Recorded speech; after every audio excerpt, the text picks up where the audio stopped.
draft Kansas City Chiefs in fantasy, at least in recent years, you assume you're getting guys who are going to be playing till the end of the season, or at least through week 17. Who knows about week 18, how the Chiefs, whether they, lock in a playoff spot, whatever it is, week 17, most people, that's their championship. You're getting your guys on the field. As long as they can play, there's a reason for them to play. That's what you want.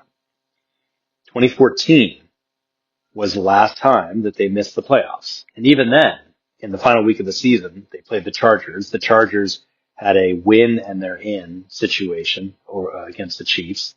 And the Chiefs fielded, a competitive team to try to beat them. Before that, it was 2012. That was the last time the Chiefs really were just done. They were 2-14 that year. Brady Quinn was quarterbacking, replacing Matt Castle. And Dwayne Bowe, interestingly, by week 13, I think it was, he was done. That might have been his last game. And then he was the leading receiver, and there was nobody else. Dexter McCluster might have been number 2, Jonathan Baldwin. These were guys who never were fantasy relevant, but they were thrust into this primary role, and they didn't do much because, in part, Brady Quinn was quarterbacking. But that's kind of the point. The Chiefs were finished, and their best receiver was finished as well. That's not a coincidence. It happens sometimes.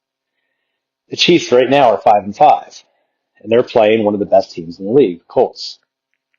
I believe that Patrick Mahomes and head coach Andy Reid, his coaching staff, and Rashee Rice and Kareem Hunt and anybody else, that Travis Kelce, they'll step up. I mean, their backs are against the wall.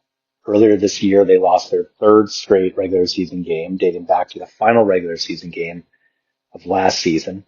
And that broke a streak of 121 straight games, going back to 2017, where they had not had a 3-game losing streak. During the Mahomes era, since he's been a starter, they had never lost 3 straight. So it was an inauspicious start to the season to start 0-2 in that hole, coming off, and mired in a 3-game losing streak going back to last year. They obviously rebounded, but not enough. If they lose to the Colts, they go to Dallas on Thursday. That's not a gimme. They'll get Houston. They'll get Denver again. There's a decent chance that if they lose against the Colts, they'll have to win out to make the playoffs. That's a scary notion for those of you who have Chiefs. Maybe not scary. Maybe that's too harsh.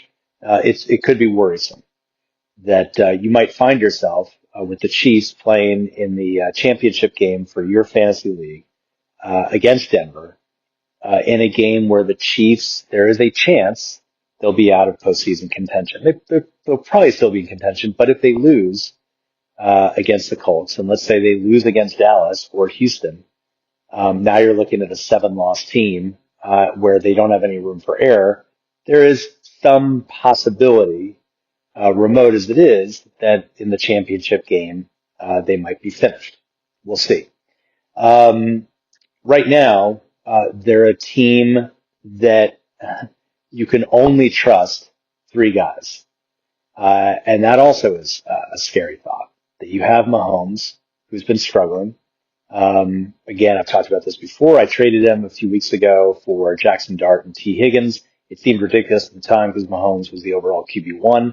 I felt I knew what I was doing, but I also was very nervous about it. I had Lamar Jackson, and I just felt like I could part ways with Mahomes and get an underperforming T. Higgins and maybe do some damage. It's worked out.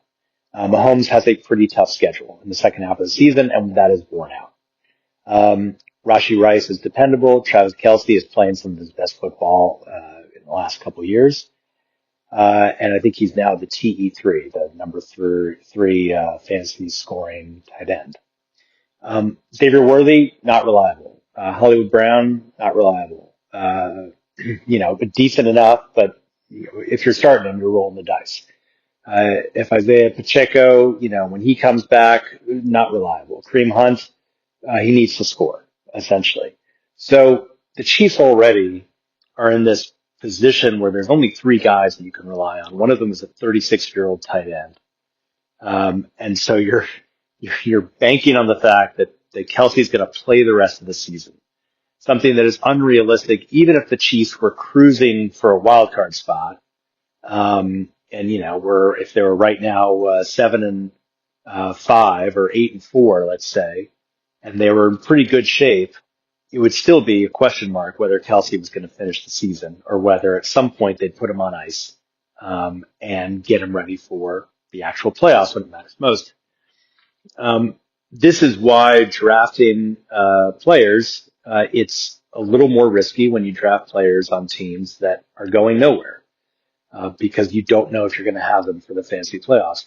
The tough thing about the Chiefs is that, and almost the Ravens, and I'll get to them in a second, but the tough thing about the Chiefs is that this was unexpected. They should have been easily a title contender and at worst a solid shot at 11 to 12 wins. That should have been the expectation. And now they have to win out just to get, to 12 wins. That's a tough prospect for them right now. The Ravens are also 5-5, but they're at home against the Jets and they have a slightly easier rest of season schedule, I think. So it's a kind of a different situation with them, where again, I had that choice. Do I want to keep Mahomes or do I want to keep Lamar Jackson? And I kept Lamar Jackson because I felt I could get better value for Mahomes at that time. And that's how it bore out.